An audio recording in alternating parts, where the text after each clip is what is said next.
Hello guys, आज का जो हमारा टॉपिक है वो है लाइबिलिटी ऑफ ट्रैक्टर्स। इसके पहले हमने पावर्स ड्यूटीज़ कर ली हैं ट्रैक्टर्स की। जिन्होंने प्रीवियस वीडियोस नहीं देखी वो देख लो। देन नेक्स्ट हम कर रहे हैं आज लाइबिलिटी ऑफ ट्रैक्टर्स। इसमें हमारी दो तरह की लाइबिलिटीज़ क्लासीफाई की गई हैं। The liability of directors can be classify into two. First होती है सिविल लाइबिलिटी और सेकेंड होती है क्रिमिनल लाइबिलिटी। और जो हमारी सिविल लाइबिलिटी है वो सिविल लाइबिलिटी दो तरह की होती है। आगे सिविल लाइबिलिटी दो तरह की होती है। फर्स्ट होती है civil liability to the company and second होती है civil liability to the third party. इसको हम आगे ब्रीफ में करेंगे, फुल्ली एक्सप्लेन्ड है आगे। तो अगर अच्छी लगे तो वीडियो को लाइक शेयर एंड सब्सक्राइब ज़रूर करना। फर्स्ट पॉइंट है हमारा civil liability to the company. First हम देखेंगे टू द कंपनी, ठीक है। Directors are the agent and trustee of the company. जो हमारे डायरेक्टर्स हैं वो एजेंट्स एंड ट्रस्टी होते हैं कंपनी के। हमने पीछे सारी वीडियोस में यही पढ़ते आए हैं कि डायरेक्टर्स क्या होते हैं, ठीक है। ब्रीच ऑफ दीज ड्यूटीज और negligence in performing them may make them liable to the company and its share holder.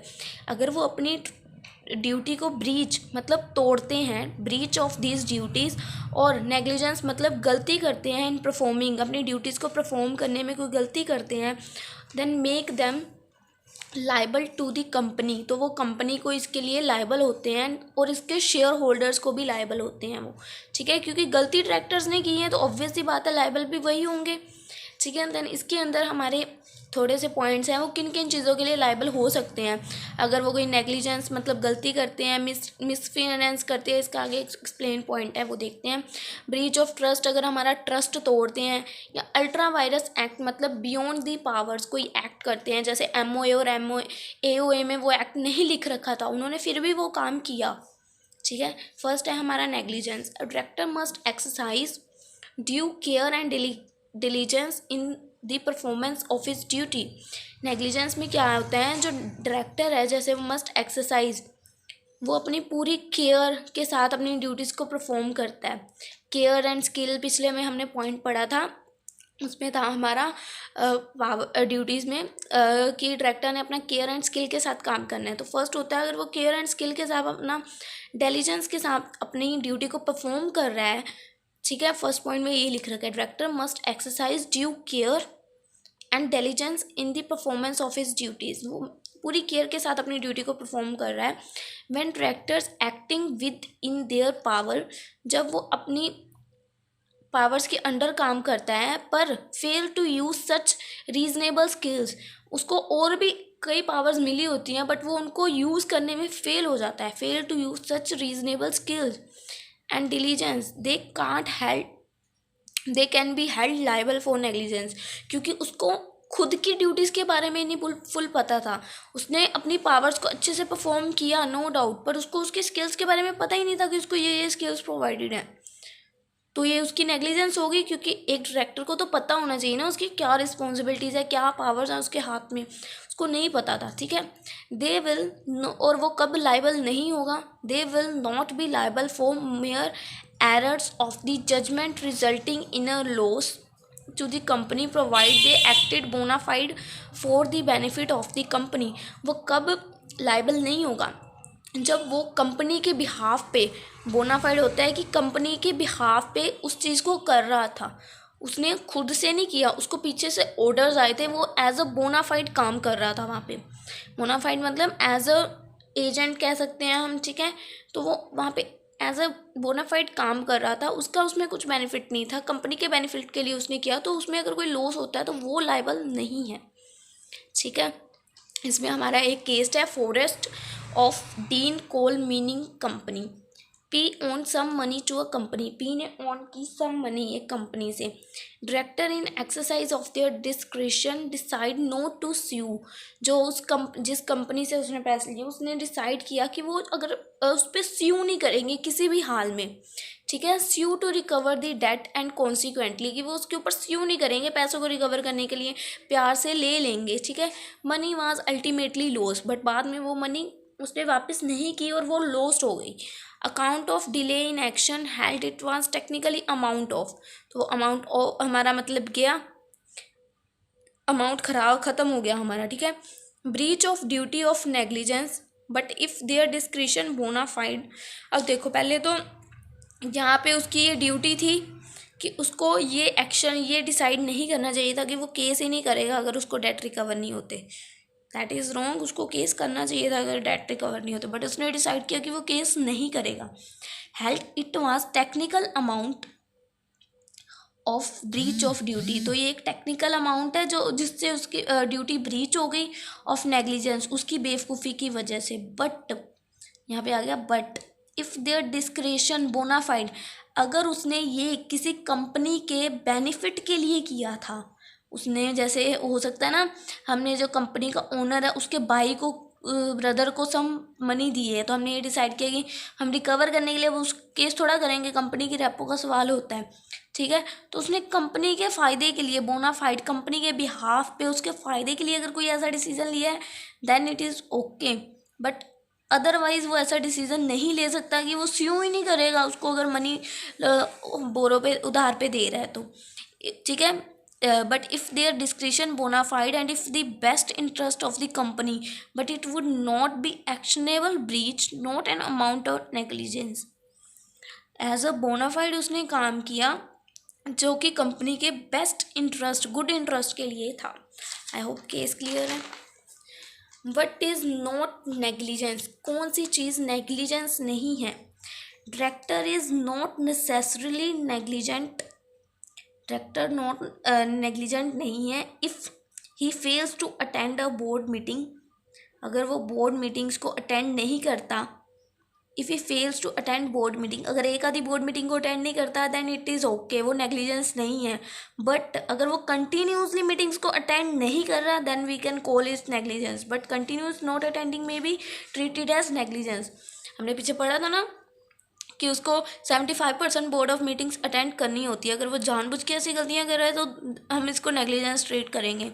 He shall not be held liable for negligence if by trusting he gave some work. अब देखो इसमें क्या है, he shall not be held liable, वो ऐसी liable कैसे नहीं होगा नेग्लिजेंस के लिए। अब देखो इफ़ बाय ट्रस्टिंग, किसी पे वो ट्रस्ट कर रहा है, ही गेव सम वर्क, उसने उसको सम वर्क दिया, एंड इफ़ सच ऑफिसर कोज, उस ऑफिसर को के कारण उसको सम लॉस हो गया, ठीक है। ऑफिसर कोज मतलब कारण, सम लॉस हो गया उसको और डैमेजेस हो गए to the organisation, then he shall not be liable, he shall not be liable because दूसरे बंदे ने उस पर ट्रस्ट करके उसको काम दे दिया तो उसकी थोड़ा रिस्पॉन्सिबिलिटी है, उसको तो काम जितना आता था उसने उसके अकॉर्डिंग किया, ठीक है ना। दूसरे बंदे ने उसको काम किया बट उसकी गलत नेग्लिजेंस तो नहीं थी ना डायरेक्टर की, डायरेक्टर ने बोला था कि मेरे ऊपर ट्रस्ट करो, नहीं। मिसफिनेंस क्या होता है हमारा point next, is defined as breach of duty in the conduct of companies affair which cause loss of the company. ये क्या डिफाइन करता है, इसमें मेन होता है कि हमारी जो ड्यूटी ब्रीच होती है, तोड़ी जाती है, जो डायरेक्टर करता है अपनी ड्यूटी को भूल कर और कोई काम करने लग जाता है, ठीक है। Is defined breach of duty in the conduct of companies affair, जिसके कारण विच कोज, जिसके कारण loss to the company, company को लॉस होता है, ठीक है। समथिंग मोर देन नेग्लिजेंस, ये जो होती है ये नेग्लिजेंस से समथिंग मोर होती है, थोड़ी सी ज़्यादा, हद मतलब होता है ना एक स्टेप आगे, वो होती है something more than negligence and fraud, ठीक है। Underhand dealing by the director will render him liable to the company for any loss suffered by company. ये थोड़ी अगर ब्रीच ऑफ ड्यूटी, अब देखो जैसे डायरेक्टर ने ब्रेक की है ब्रीच ऑफ ड्यूटी, तो अगर कंपनी को कोई भी लॉस से सफ़र करना पड़ रहा है तो वो लाइबल होगा, डायरेक्टर इज लाइबल, ठीक है। Condition for taking action against a director on the ground of misfeasance. अब इसमें कुछ कंडीशंस दी गई हैं कि हम अब डायरेक्टर के ऊपर एक्शन कैसे ले सकते हैं, कौन कौन सी चीज़ होती है जिसमें हम एक्शन ले सकते हैं। अगर वो मस्ट बी मिसकंडक्ट और negligence on the part of director, अगर वो मिसकंडक्ट कर देता है, नेग्लिजेंस कर देता है, तब हम उस पर कर सकते हैं, मतलब अगेंस्ट उसके फाइल कर सकते हैं। Than such act must be wilful, अगर वो विलफुल गलत फुल्ली गलत काम कर देता है, ठीक है, तो हम उसके अगेंस्ट एक्शन ले सकते हैं। ये कंडीशंस हैं उसके अगेंस्ट एक्शन लेने के लिए, या तो नेग्लिजेंस या मिसकंडक्ट या वो काम ही विलफुल है, ठीक है। और ड्यूरिंग वाइंडिंग अप, जब कंपनी वाइंडिंग अप हो रही है, applications to the court may be made by the liquidator और क्रेडिटर। कंपनी वाइंडिंग अप हो रही है, कंपनी के जो लिक्विडेटर हैं और क्रेडिटर्स हैं वो एप्लीकेशन देते हैं कोर्ट में कि उन्हें क्या करना चाहिए।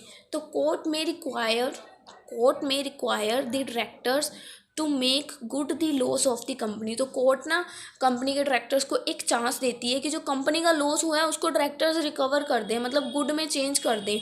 ठीक है, देखो लिख रखा है कोर्ट में require the directors to make good the loss to the company, director may apply for relief.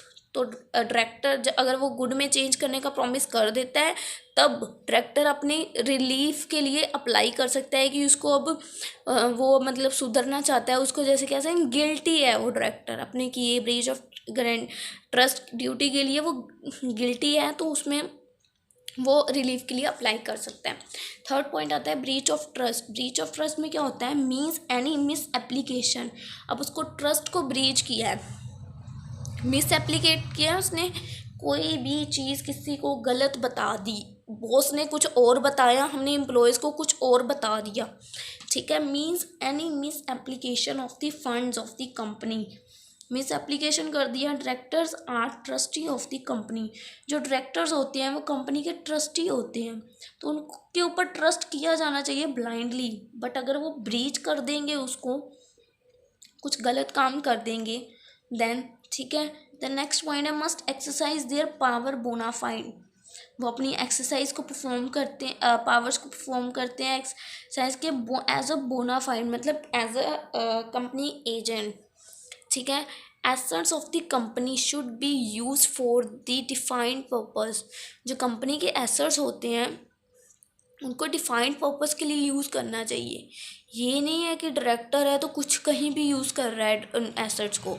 ठीक है, लाइक पेइंग डिविडेंड, जैसे अब वो डिविडेंड पे आउट कर रहा है कैपिटल में से, यूज़ कर रहा है कंपनी का fund, using the funds of the company for the ultra vires purpose, क्योंकि उसमें से वो डिविडेंड पे नहीं कर सकता कैपिटल में से, कैपिटल फॉर कंपनी के लिए होती है।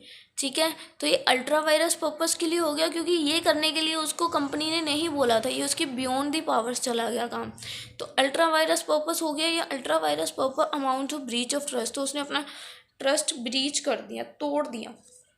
Where a director allotted to share, अब जहाँ डायरेक्टर है वो अलॉट कर रहा है शेयर्स माइनर एक चिल्ड्रन को, तब allotted to shares to his minor children, then वो पर्सनली लायबल होगा उस केस में। ट्रस्ट तो कहीं भी टूट रहा है, यहाँ भी टूट रहा है, यहाँ भी टूट रहा है।